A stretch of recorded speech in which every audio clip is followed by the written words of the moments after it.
तो चलिए ब्रेक के बाद आप सभी का एक बार फिर से स्वागत है और मैं हूं आपके साथ नवजीत कौर। जैसा कि आप जानते हैं कि 5वें चरण का मतदान जारी। चलिए इसी बीच हम लोग करेंगे इस वक्त की बड़ी खबर का। अभिनेता अक्षय कुमार ने मतदान किया है। मतदान करना हमारी प्राथमिकता है। मुंबई के एक मतदान केंद्र पर पहुंचकर मतदान किया है। तो बड़ी खबर बता रहे हैं आपको, अभिनेता अक्षय कुमार ने मतदान किया है। मतदान करना हमारी प्राथमिकता है। मुंबई के एक मतदान केंद्र पर पहुंचकर अक्षय कुमार ने मतदान किया है। आइए आपको सुनवाते हैं कि अभिनेता अक्षय कुमार का क्या कुछ कहना है मतदान को लेकर। मैं चाहता हूं कि मेरा भारत जो है वो विकसित रहे, वो मजबूत रहे एंड बस उसी को दिमाग में रखते हुए मैंने वोट किया और उसी हिसाब से पूरा भारत वोट करे जो उनके दिमाग में सही लगे। मुंबई में कम लोग मतदान करने के लिए निकलते हैं, उनके लिए क्या संदेश? अभी तो चालू हुआ है, तूने पहले ही बोल दिया। नहीं, मुझे लगता है इस वक्त बहुत ज्यादा निकलेंगे। आज सुबह देखिए, सुबह के 7 बजे मैं यहाँ पहुंच गया था। सुबह 7 बजे पोलिंग बूथ खुल गया था। करीबन 500-600 लोग अंदर मैंने खुद देखे हैं। चलिए एक और बड़ी खबर आ रही है इस बीच। तो आपको बता दें, फतेहपुर से सपा प्रत्याशी नरेश उत्तम ने जो है मतदान किया है। लोगों से भी मतदान करने की अपील की है। मतदान करने बड़ी संख्या में लोग पहुंच रहे हैं, ऐसा उनका कहना है। तो बड़ी खबर, फतेहपुर से सपा प्रत्याशी नरेश उत्तम ने किया मतदान करने की अपील की है और उन्होंने कहा है कि ज्यादा से ज्यादा प्रत्याशी घरों से निकलकर मतदान कर रहे हैं। मतदान की अपील भी की है उन्होंने।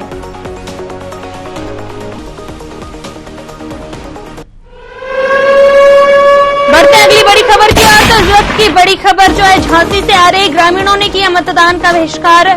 ग्राम बरथरी में मतदान का बहिष्कार किया गया है। अभी तक ग्रामीणों ने मतदान नहीं किया है।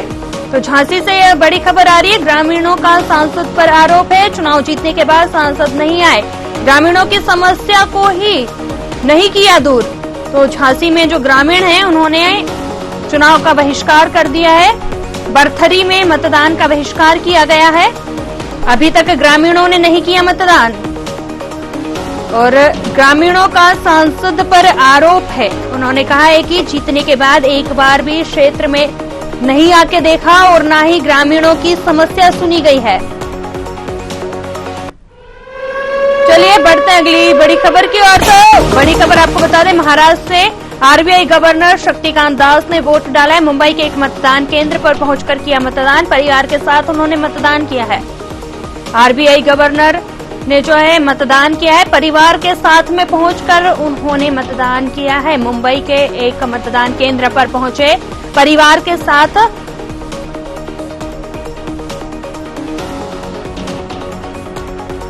तो बड़ी खबर आपको बता रहे हैं, जहां परिवार के साथ पहुंचे और पहुंचकर उन्होंने मतदान किया है। महाराष्ट्र आरबीआई गवर्नर शक्तिकांत ने मतदान किया है। आइए आपको सुनवाते हैं कि उन्होंने क्या कुछ कहा है। हिंदी में 2 शब्द कहना चाहता हूं। ये बहुत एक गर्व महसूस होता है जब हम वोट करते हैं। 140 करोड़ की पॉपुलेशन में 97 करोड़ वोटर्स हैं और इसमें जो लॉजिस्टिक्स इन्वॉल्व है, जो अरेंजमेंट्स इन्वॉल्व है, वो इतना आसान नहीं है। बहुत बड़ा अरेंजमेंट्स और ह्यूज स्केल में ये इसका अरेंजमेंट्स होता है। सो सारे वोटर्स के लिए, देश में हर एक व्यक्ति के लिए ये बहुत एक मोमेंट ऑफ प्राइड है और मैं सबको अनुरोध करना चाहता हूं कि आप सुबह से जल्द जाके अपने वोट डालिए। आरबीआई गवर्नर ने मतदान केंद्र पर पहुंचकर मतदान किया है। अपने परिवार के साथ पहुंचे मतदान करने। तो जैसा कि आप जानते हैं कि 5वें चरण का मतदान जारी है और उत्तर प्रदेश की 14 सीटों पर मतदान हो रहा है। मतदाता आपको बता दें कि 44 प्रत्याशियों की किस्मत का फैसला करने घरों से निकल पड़े हैं। यूपी की बाराबंकी, फैजाबाद, कैसरगंज, गोंडा और मोहनलालगंज सीट पर किसका मुकाबला है और क्या कुछ कह रही है यहाँ की जनता, यहाँ के मतदाताओं की संख्या। सबसे पहले बात करेंगे बाराबंकी की। तो आइए शुरू करते हैं। एक बार आपको बता देते कि बाराबंकी लोकसभा सीट पर किस किस के बीच में यहाँ पर चुनावी मुकाबला देखने को मिल रहा है। राजरानी रावत बीजेपी से चुनावी मैदान में है। और कांग्रेस से तनुज पुनिया, शिव कुमार दोहरे जो है वो बीएसपी से यहां पर चुनावी मैदान में है। तो आपने देखा कि किस किस के बीच में बाराबंकी में मुकाबला देखने को मिल रहा है। अब जो है एक नजर मतदाताओं की ओर भी डाल लेते हैं कि कुल कितने मतदाता हैं। 9,11,666 कुल मतदाता हैं, जिसमें से आपको बता दें कि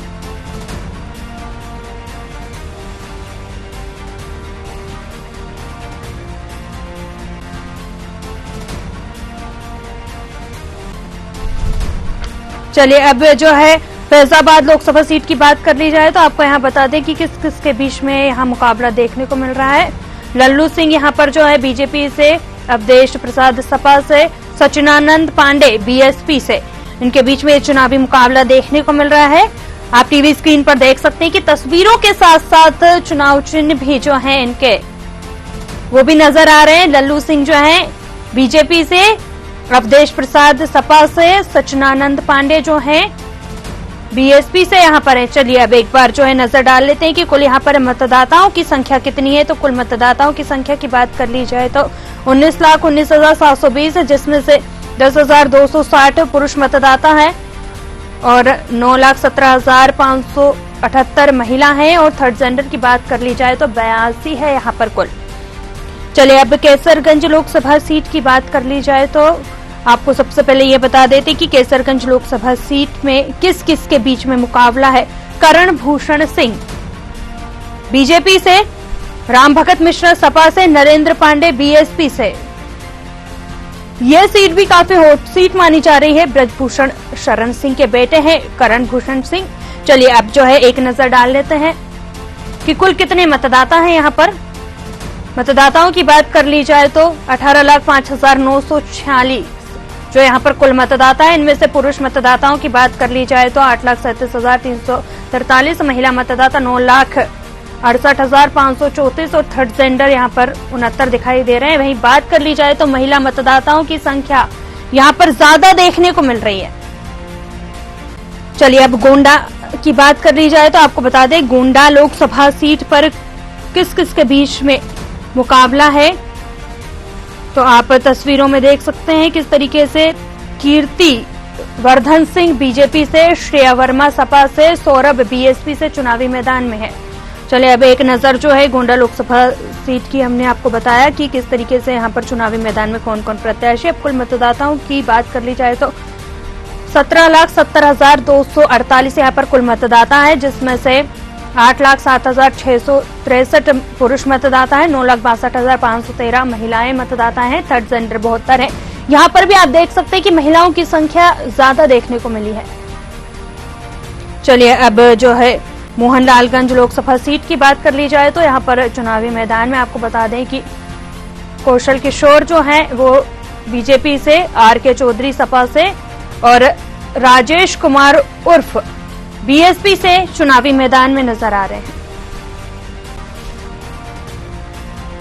तो चलिए अब जो है कुल मतदाताओं की बात कर ली जाए तो 20,23,431 कुल मतदाता हैं। इनमें से 9,40,429 पुरुष मतदाता है। महिला मतदाताओं की बात कर ली जाए तो 10,82,912 महिला मतदाता हैं और थर्ड जेंडर जो है 90। यहाँ पर भी देखने को मिल रहा है कि महिलाओं की संख्या अधिक है। मोहनलालगंज लोकसभा सीट पर हमने आपको बताया कि कुल कितने मतदाता हैं। तस्वीरों के माध्यम से आप यहां पर देख सकते हैं 20,23,431 कुल मतदाता हैं, जिसमें से आपको बता दें 10,82,912 महिला मतदाता हैं। यहाँ पर महिला मतदाताओं की संख्या अधिक बताई जा रही है। चलिए शुरू करेंगे इस वक्त की बड़ी खबर का। तो आपको बता दें कि इस वक्त की बड़ी खबर ओडिशा से है। पीएम नरेंद्र मोदी ने पुरी में किया road show. Sambit Patra PM Modi के साथ में मौजूद रहे। पूरी लोकसभा सीट से जो है उन्होंने ये रोड शो किया है। ओडिशा में प्रधानमंत्री नरेंद्र मोदी ने रोड शो किया। संबित पात्रा पीएम मोदी के साथ में मौजूद रहे। पूरी लोकसभा सीट से पार्टी के उम्मीदवार है संबित पात्रा। ओडिशा में रोड शो करते हुए नजर आए प्रधानमंत्री नरेंद्र मोदी। संबित पात्रा भी उनके साथ मौजूद रहे। आपको बता दें कि पूरी लोकसभा सीट से संबित पात्रा प्रत्याशी है। रोड शो में एक साथ नजर आए पूरी लोकसभा सीट से प्रत्याशी संबित पात्रा। प्रधानमंत्री नरेंद्र मोदी ने पुरी में रोड शो किया है। चलिए अब बढ़ते हैं अगली बड़ी खबर की ओर। तो बड़ी खबर आपको बता दें कि बिहार से केंद्रीय मंत्री नित्यानंद राय का बयान, बिहार में 40 की 40 सीटें एनडीए जीतेगी, इंडी गठबंधन को बिहार में नहीं मिल रही सीटें, ऐसा केंद्रीय मंत्री नित्यानंद का कहना है। बिहार से बड़ी खबर, केंद्रीय मंत्री नित्यानंद राय का बड़ा बयान सामने आया है। उन्होंने कहा है कि 40 की 40 सीटें जीत रहे हैं एनडीए। आइए आपको सुनवाते हैं कि उन्होंने क्या कुछ कहा। और 400 पार पूरे देश में इंडिया गठबंधन करेगी। मैं भी अभी मतदान करने के लिए ही निकला हूं और 5वें चरण का मतदान है, 4 चरण का मतदान हो चुका है और आगे भी जो 3 चरण के मतदान होने हैं आज को लेकर 40 की 40 सीट बिहार में एनडीए जीतेगी। बिहार में तो एक सीट उनको मिल ही नहीं रहा है इंडिया गठबंधन वाले को, और 300 सीट की बात कर रहे हैं। जमानत जब्त हो रही है। पिछली बार भी देखे थे आरजेडी को तो एक भी सीट नहीं मिला था। 40 की 40 बिहार में एनडीए गठबंधन जीतेगी और 400 पार पूरे देश में इंडिया गठबंधन करेगी। चलिए एक और बड़ी खबर आ रही है। इसी बीच आपको बता दें, जालौन से शादी की रस्में रोककर दूल्हा दुल्हन ने वोट डाला है। जालौन नगर के खंडेराव बूथ पर वोट डाला है। शादी की रस्मों को रोककर मतदान करने पहुंचे हैं दूल्हा और दुल्हन। वोटिंग के बाद की शादी की रस्में आप देख सकते हैं तस्वीरों में कि शादी की रस्मों को रोककर दूल्हा और दुल्हन मतदान करने पहुंचे हैं मतदान केंद्र पर। तस्वीरों में आप देख सकते हैं। आइए आपको सुनवाते हैं कि क्या कुछ कहना है उनका। आप लोग शादी के जोड़े में हैं और शादी की रस्में करते हुए यहाँ वोट डालने आए हैं, क्या सोच कर मन में आए हैं? शादी तो हमारे लिए शादी तो हुई है, लेकिन वोट डालना हमारा पहला कर्तव्य है। पहले हम वोट डालेंगे, उसके बाद शादी की सारी रस्में करेंगे।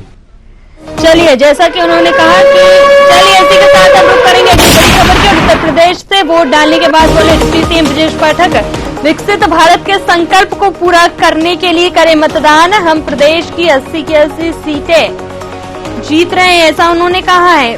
तो बड़ी खबर उत्तर प्रदेश से वोट डालने के साथ साथ 80 की 80 सीटें जीतने का दावा भी किया है ब्रजेश पाठक ने। विकसित भारत के संकल्प को पूरा करने के लिए करें मतदान, ऐसा आग्रह भी किया है। और उन्होंने कहा है हम प्रदेश की 80 की 80 लोकसभा सीटें जीत रहे हैं। क्या कुछ कहा है उन्होंने, आइए आपको सुनवाते हैं।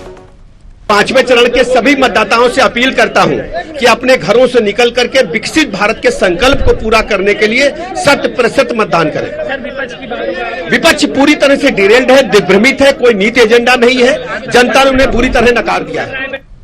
तो विकसित भारत के लिए मतदान करें, ऐसा उन्होंने कहा है और प्रदेश की 80 की 80 लोकसभा सीटें जीतने का दावा भी किया है डिप्टी सीएम ब्रजेश पाठक ने। चलिए अब जो है चर्चा के लिए हमारे साथ संवाददाता भी जो है जुड़ चुके हैं। सबसे पहले आपको उनसे परिचय करा देते। बाराबंकी से प्रशांत राव और संवाददाता फैजाबाद से अश्विनी सोनकर, केसरगंज संवाददाता हमारे साथ तूफैन खान जो है वो भी हैं और गोंडा से। चलिए सबसे पहले जो है प्रशांत राव आपके पास आना चाहेंगे, क्या कुछ स्थिति देखी जा रही है, क्या कुछ कहेंगे इस सीट को लेकर, कैसा क्या मुकाबला नजर आ रहा है यहाँ पर? बिल्कुल, बाराबंकी की बात की जाए तो बाराबंकी में बड़ा दिलचस्प मुकाबला इस बात है क्योंकि बाराबंकी में अगर जो राजनीतिक समीकरण देखे जाएं वो भारतीय जनता पार्टी के लिए जो है 1998 से यहाँ बनने शुरू हुए थे और भारतीय जनता पार्टी ने यहाँ जीत दर्ज की, और तो वहीं बीच में समाजवादी पार्टी ने भी यहाँ जीत दर्ज की।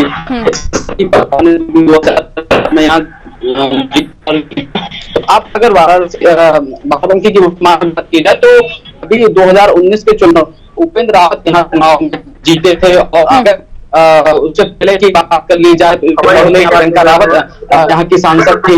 2024 के चुनाव में उपेंद्र रावत का नाम जो है जारी किया गया था, लेकिन इसी दौरान पूर्ण वीडियो जो है लीक हो गया था, जिसके पार्टी ने टिकट काटकर बाराबंकी की जिला पंचायत अध्यक्ष राजरानी रावत को यहाँ से टिकट दिया है। राजरानी रावत के सामने कांग्रेस के वरिष्ठ नेता पीएल पूनिया के बेटे पनीत पूनिया यहाँ से चुनाव लड़ रहे हैं और इसके साथ ही बसपा के सुशील कुमार दोहरे यहाँ से चुनावी मैदान में है। तो ऐसे में त्रिकोणीय मुकाबला इस पर देखा जा रहा है, चाहे फिर वो बीजेपी हो या कांग्रेस हो या फिर बहुजन समाज पार्टी हो, सभी जगहों के यहाँ पर सांसद रह चुके हैं। तो इसी तरीके पर यहाँ पर जो है तीनों दलों के नेता अपने अपने पक्ष में वोट मांगने की अपील कर रहे थे। मायावती ने 13 तारीख को लखनऊ में एक रैली की थी, जिसमें वोट की अपील की थी। जो लखनऊ मंडल से जीते हैं उसमें उन्होंने अपने शासनकाल से कार्य बनाए थे और उसी वजह से रिजर्व सीटों पर खासकर जो उनका कैडर वोट है उनसे अपील की थी कि वो घरों से निकलकर मतदान करें, पार्टी के प्रत्याशी को जिताएं। अब अगर राजरानी रावत की बात कर ली जाए, राजरानी रावत बाराबंकी की वर्तमान जिला पंचायत अध्यक्ष है, तो ऐसे में पूरा जिला उन्हें जानता है और इसके साथ ही उपेंद्र रावत का टिकट कटा और जो नाराजगी थी इसी को देखते हुए यहाँ पर एक माहौल बना और क्योंकि ये जो सीट थी वो इंडिया गठबंधन की कांग्रेस पार्टी के पास थी, तो कांग्रेस पार्टी के वरिष्ठ नेता पूर्व सांसद पीएल पूनिया के बेटे पनीत पूनिया यहाँ से चुनाव मैदान में है। कड़ी टक्कर यहाँ नजर आ रही है और देखते हैं कि यहाँ जिस तरीके से 5 बार कांग्रेस ने अपना परचम फहराया है, क्या एक बार फिर से कांग्रेस यहाँ परचम फहरा सकती है, क्या भारतीय जनता पार्टी एक बार फिर इस चीज पर काबिज रह सकती है तीसरी बार। वही बहुजन समाज पार्टी के लिए चैलेंज है कि 2004 में यहाँ से जो है बहुजन समाज पार्टी ने जीत हासिल की थी, क्या इस बार 2024 यानी कि 20 साल बाद क्या बहुजन समाज पार्टी यहाँ से जीत दर्ज करती है, इन सब चीजें हैं। इसमें सुरक्षित सीट है यानी आरक्षित सीट है, यहाँ पर जो है जो एससी बाहुल्य क्षेत्र माना जाता है। तीनों दलों के प्रत्याशी लगातार अपनी अपनी कमेटी में जाकर लोगों से वोटों की अपील कर रहे हैं। भारतीय जनता पार्टी सुशासन और सुरक्षा की बात कर रही है, तो वही कांग्रेस पार्टी की बात कर ली जाए, वो संविधान को बचाने, लोकतंत्र की हिफाजत को लेकर वोट मांग रही है।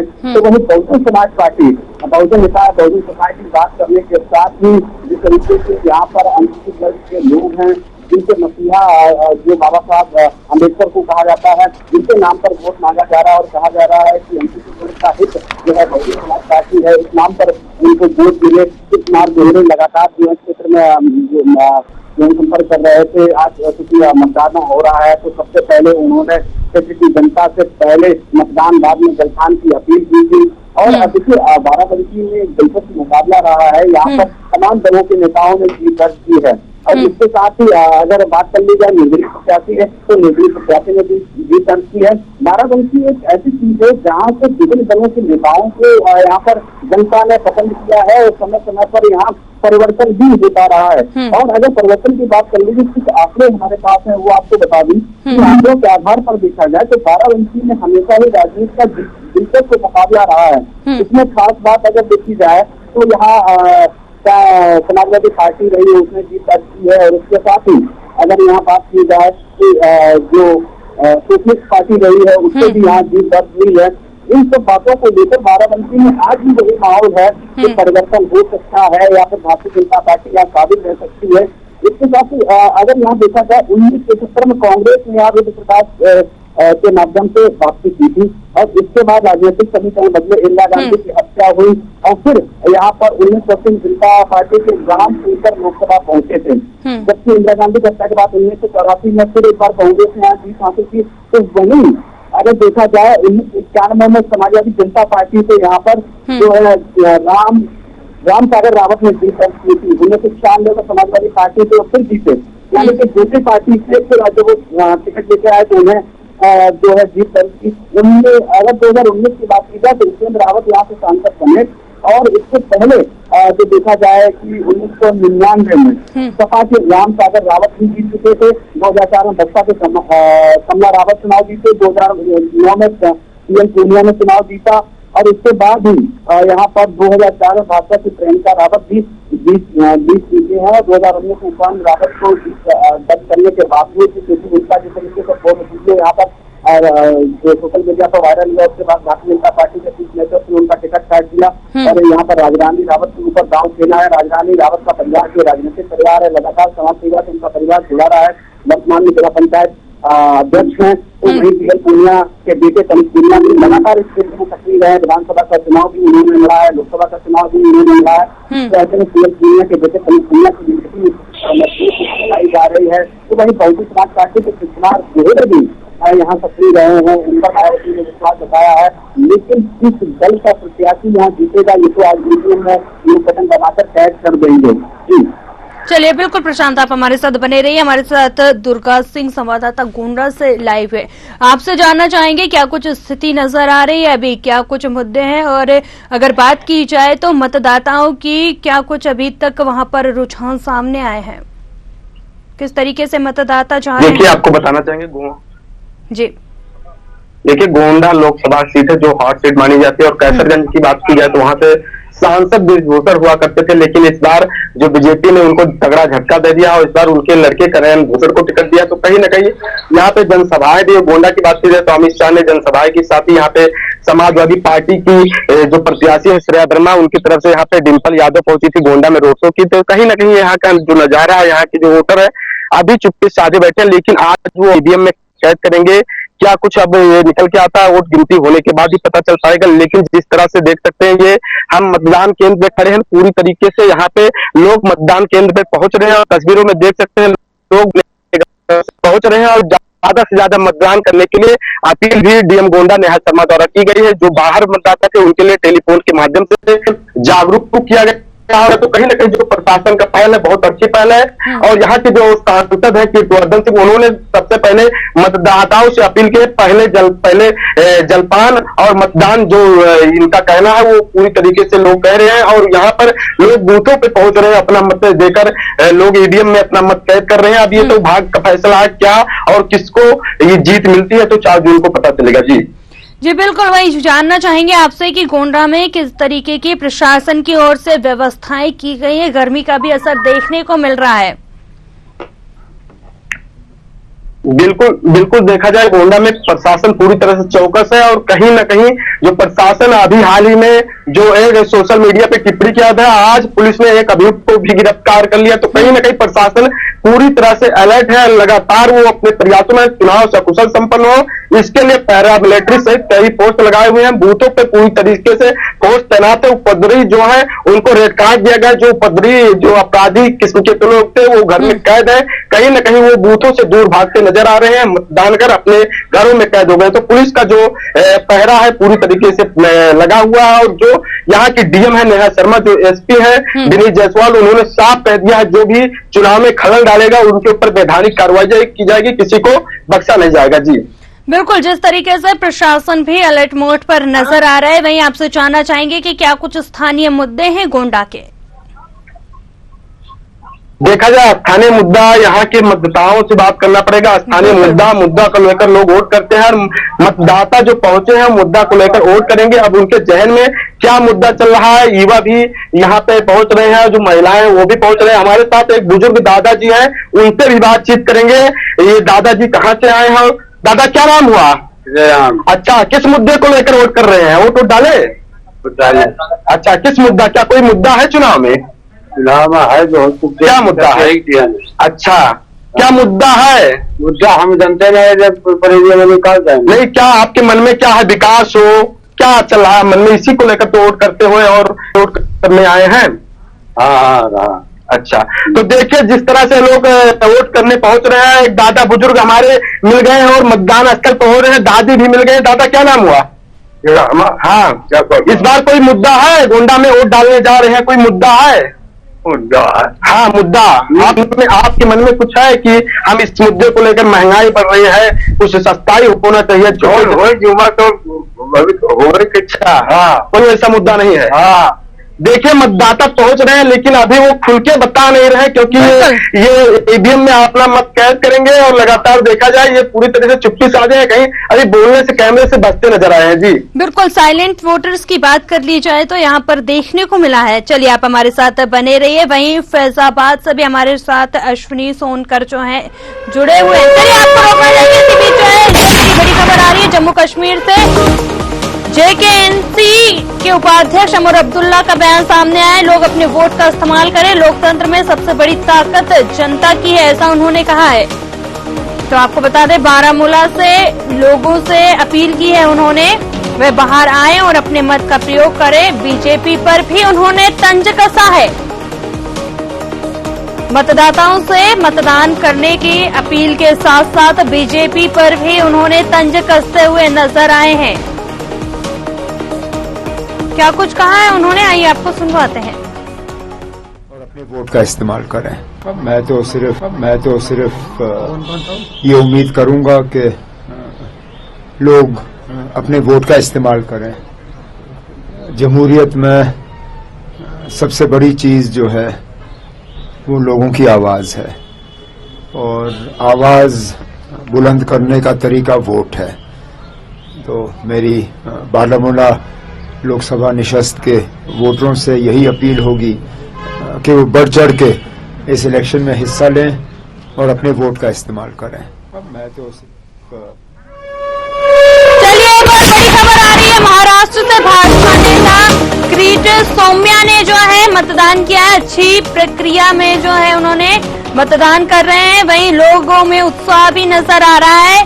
तो बड़ी खबर महाराष्ट्र से, किरीट सोमय्या ने जो है मतदान किया है। लोग उत्साह से मतदान करने पहुंच रहे हैं, ऐसा उनका कहना है। आपको बता दें कि अच्छी प्रक्रिया में मतदान हो रहे हैं, ऐसा उन्होंने कहा है। और लोग भी बढ़ चढ़कर जो है हिस्सा ले रहे हैं। बड़े उत्साह के साथ लोग मतदान केंद्रों पर पहुंचकर अपने मत का प्रयोग कर रहे हैं। आइए आपको सुनवाते हैं कि उन्होंने क्या कुछ कहा है।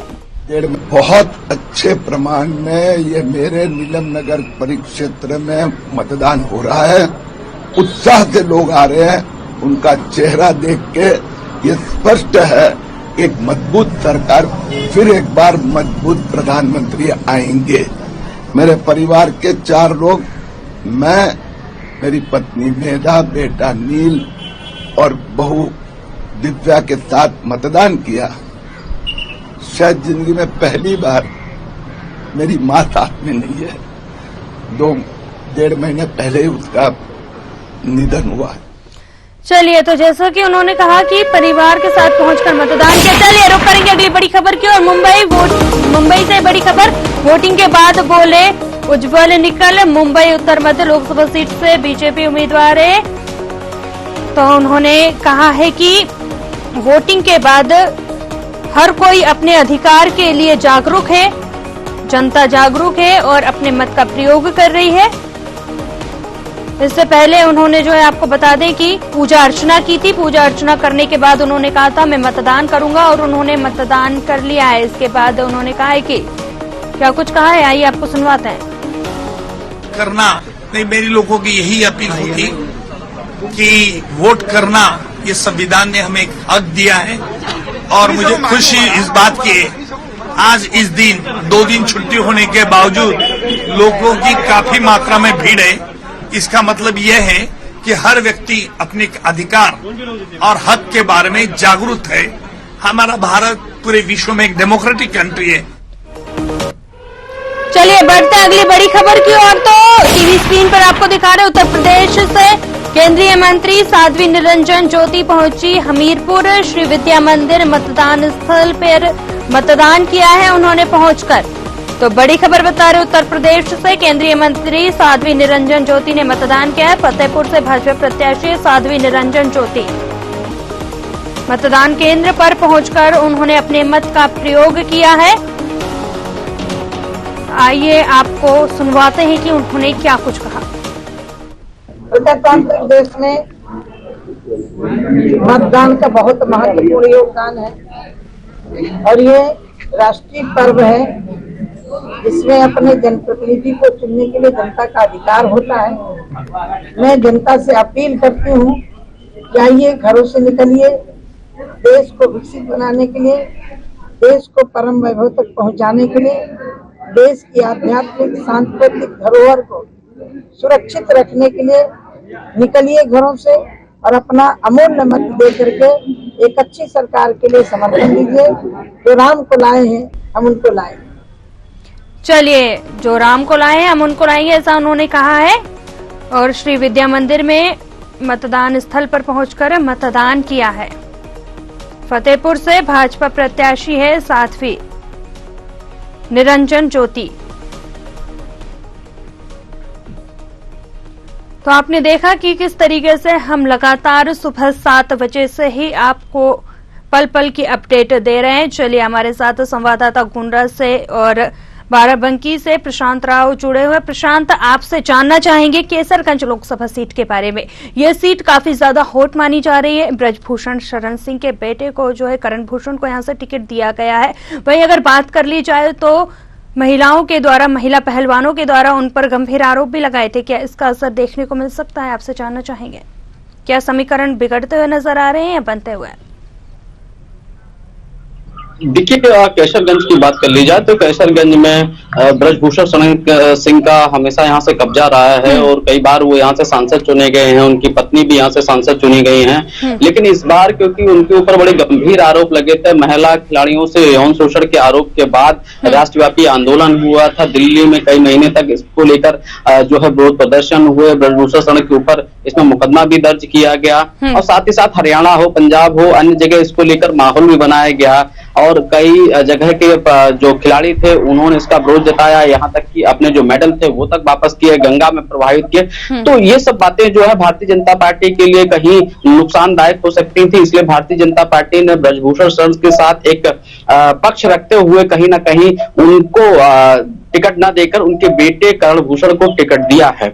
आपको बता दें कि ब्रजभूषण के 2 बेटे हैं, जिसमें से प्रतीक भूषण उत्तर प्रदेश विधानसभा के सदस्य हैं और दूसरे बेटे को भारतीय जनता पार्टी ने एक बार फिर से टिकट दिया है। हालांकि पिता का टिकट काटकर करण को टिकट दिया गया है, लेकिन फिर भी जिस तरीके से ब्रजभूषण शरण ने यह दावा किया था दबदबा है, दबदबा कायम रहेगा, इसीलिए उनका दबदबा कहीं कायम रहा। भले उनका नाम ना हो लेकिन उनके बेटे का नाम है और आज भारतीय जनता पार्टी को प्रत्याशी है। लेकिन यहाँ अगर स्थिति देखी जाए केसरगंज में तो उतनी जो मजबूती दिखाई देती थी जब ब्रजभूषण शरण यहाँ चुनाव लड़ते थे। कार्यकर्ताओं से उनका व्यक्तिगत जो संबंध था, अब बेटे करण भूषण को टिकट दिया गया है। लेकिन पूरी जी जान से भारतीय जनता पार्टी जुटी हुई है। तो वहीं समाजवादी पार्टी भी यहाँ पर कहीं ना कहीं उनके बेटे करण को हराने को लेकर यहाँ काम कर रही है और महिला खिलाड़ियों के साथ जो दुर्व्यवहार हुआ था उसका मुद्दा बनाया गया है। साथ ही साथ देखिए, यह क्षेत्र के मुद्दे को लेकर भी यहाँ पर समाजवादी पार्टी हो या बहुजन समाज पार्टी हो, वो लड़ने का काम कर रही है। किस तरीके से यहाँ क्षेत्र का विकास जो ब्रजभूषण शरण के समय में नहीं हो पाया है। कई बार वो सांसद रहे हैं, हालांकि ब्रजभूषण शरण समाजवादी पार्टी के भी सांसद रहे हैं। तो ऐसे में समाजवादी पार्टी उतना खुलकर वहां ब्रजभूषण शरण का विरोध नहीं कर पा रही है, लेकिन बहुजन समाज पार्टी यहाँ मोर्चा डाके हुए है। ऐसे में फिर भी त्रिकोणीय मुकाबला यहाँ लग रहा है कि यहाँ पर करण के सामने जो है बहुजन समाज पार्टी और समाजवादी पार्टी टक्कर देगी। लेकिन यहाँ जाति समीकरण की बात की जाए, इस जाति समीकरण में कहीं ना कहीं भारतीय जनता पार्टी यहाँ मजबूत दिखाई देती है, तो वहीं समाजवादी पार्टी भी टक्कर देती हुई नजर आ रही है। तो बहुजन समाज पार्टी के जो प्रत्याशी है वो भी वहां वोट काटने का काम करेंगे। तो ऐसे में अब की बार जो जीत और हार का जो प्रतिशत वो कम हो सकता है। लेकिन देखिए, आज अभी बदला है, लेकिन फिर भी मतदान 5वें चरण में तेजी से हो रहा है। सुबह तो उत्साह देखा जा रहा है। लखनऊ हो या फिर इसके साथ ही फैजाबाद क्षेत्र हो, कैसरगंज हो, गोंडा हो, रायबरेली हो, मतदान तेजी से हो रहा है। इससे ये जरूर साफ है कि जब मतदान ज्यादा होगा तो लोकतंत्र मजबूत होगा और इसके साथ ही हार जीत का जो आंकड़ा होगा वो अब की बार कम होगा।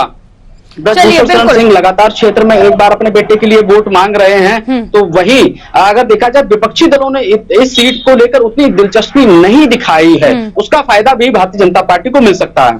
चलिए, बिल्कुल प्रशांत, आप हमारे साथ बने रहिए। अब अगर बात कर ली जाए तो तूफैल खान संवाददाता केसरगंज से हमारे साथ लाइव जुड़ चुके हैं। आपका बहुत बहुत स्वागत है। चलिए, इसी के साथ आपसे जानना चाहेंगे कि मतदान केंद्रों पर क्या कुछ अभी स्थिति देखने को मिल रही है।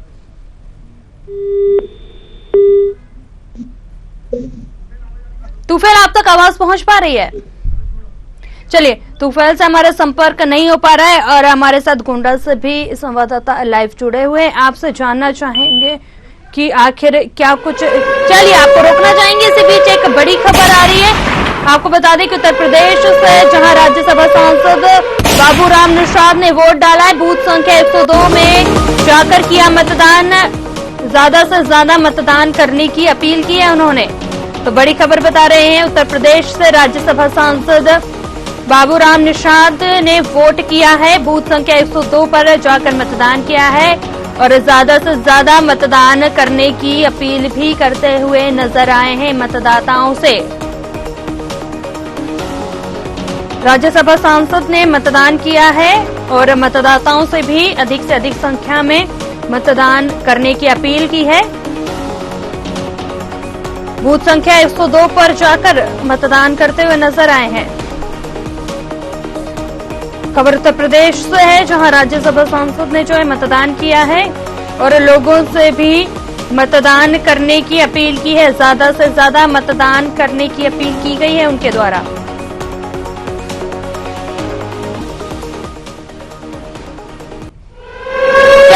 बड़ी खबर आ रही है इस बीच, तो आपको बता दें उत्तर प्रदेश से राजनाथ सिंह के बेटे ने मतदान किया है।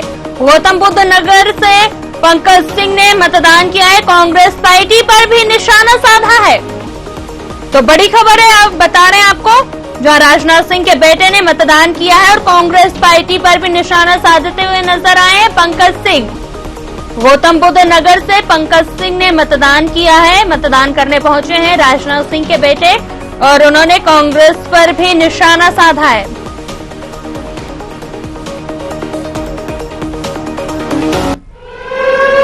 चलिए एक और बड़ी खबर आ रही है इस बीच। टीवी स्क्रीन पर आप देख सकते हैं, मुंबई से अभिनेता परेश रावल ने जो है मतदान किया है। 5वें चरण के लिए किया मतदान। लोगों से मतदान करने की अपील की है। तो मुंबई से बड़ी खबर, अभिनेता परेश रावल ने जो है मतदान किया है और लोगों से भी मतदान करने की अपील करते हुए नजर आ रहे हैं परेश रावल। 5वें चरण के लिए उन्होंने मतदान किया है। मतदान केंद्र पर पहुंचे हैं और जनता से भी मतदान करने की अपील की है।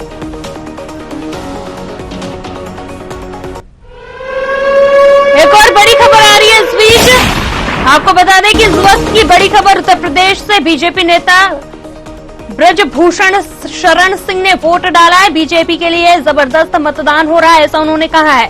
लोग भारी संख्या में मतदान करने पहुंच रहे हैं। तो बड़ी खबर बता रहे हैं आपको, उत्तर प्रदेश से बीजेपी नेता ब्रजभूषण शरण सिंह ने वोट डाला है। बीजेपी के लिए जबरदस्त वोटिंग हो रही है, उन्होंने ऐसा कहा है।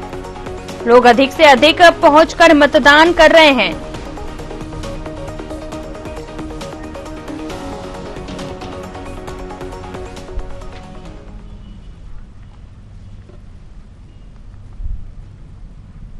तो चलिए हमारे साथ संवाददाता तुफैल जो है वो केसरगंज से लाइव जुड़े हुए हैं। आपसे जानना चाहेंगे क्या कुछ स्थिति मतदान केंद्रों पर नजर आ रही है। वहीं अगर बात कर ली जाए केसरगंज की, तो ब्रजभूषण शरण सिंह ने मतदान किया है और मतदान के बाद उन्होंने कहा है कि बीजेपी के पक्ष में लोग ज्यादा से ज्यादा मतदान कर रहे हैं। उनके बेटे करण भूषण सिंह चुनावी मैदान में, क्या कुछ जानकारी निकलकर सामने आ रही है, क्या कहेंगे आप? बिल्कुल, इस वक्त मैं कैसरगंज लोकसभा क्षेत्र के अंतर्गत जो ब्रजभूषण शरण सिंह का आवास है, ठीक उनके बगल पोलिंग स्टेशन है, मैं वहीं पर खड़ा हुआ हूँ। अभी कुछ ही देर पहले करण भूषण सिंह जो कि कैसरगंज लोकसभा से प्रत्याशी हैं, वो और उनका परिवार सहित यहाँ पर सबसे पहले वोट डाला। जिसके 1 घंटे के बाद जो सांसद हैं कैसरगंज लोकसभा क्षेत्र से ब्रजभूषण शरण सिंह, वो भी आए और उन्होंने मत दिया। और इसके साथ साथ उन्होंने ये भी कही कि जिस तरीके से उनके साथ साजिशें रची गई, जिस तरीके से उनके साथ जो है उन पर आरोप लगाए गए, कहीं न कहीं यहाँ की जनता में आक्रोश है और इस आक्रोश को जनता उनको वोट देकर कहीं न कहीं विरोधियों को या ऐसे साजिशकर्ताओं को जो है उनके ऊपर जो है चोट करेगी। तब और यहाँ इसके साथ साथ मैं आपको बता दूं कि लगभग यहाँ से 200 मीटर की दूरी पर लगभग उनका आवास पड़ता है, जहाँ से लगातार उनके क्षेत्र के लोग हो या उनके परिवार के लोग हो लगातार वोट कर रहे हैं। अभी फिलहाल कुछ ही देर पहले उनके परिवार के लोग आए हैं, अभी अंदर वोटिंग कर रहे हैं। कोशिश करेंगे उनसे बात करने के लिए कि क्या वो मुद्दे को देखते हुए, किन चीजों को देखते हुए उन्होंने वोट किया। आप पोलिंग, हमारे पीछे पोलिंग स्टेशन देख सकते हैं कि यही वो पोलिंग स्टेशन है जहाँ पर अभी कुछ ही देर पहले ब्रजभूषण शरण सिंह जो कि कैसरगंज से सांसद हैं, उन्होंने वोट किया है। और लगातार जो लोग हैं, मतदाता हैं, वो सीधे तौर से जा रहे हैं, वोट कर रहे हैं और उसके बाद में वापस आ रहे हैं। हालांकि इसमें बहुत ज्यादा भीड़ नहीं देखी जा रही है, लेकिन ज्यादातर लोग जो मतदाता हैं वो सुबह सुबह वोट करके आ गए हैं। लेकिन हम कोशिश, बिल्कुल तुफैल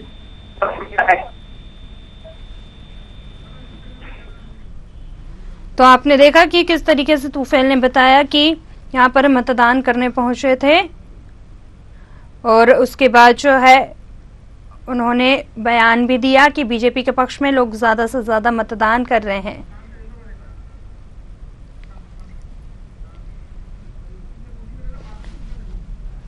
चलिए तो अब जो है प्रशांत राव के पास वापस आते हैं। बाराबंकी से हमारे साथ प्रशांत राव लाइव जुड़े हुए हैं। जी प्रशांत, क्या कुछ कहेंगे आप? जो है अभी काफी ज्यादा समय बीत चुका है, वहीं मतदाताओं का क्या कुछ रुझान आ रहा है? किस तरीके से मतदाता मतदान केंद्रों पर जा रहे हैं?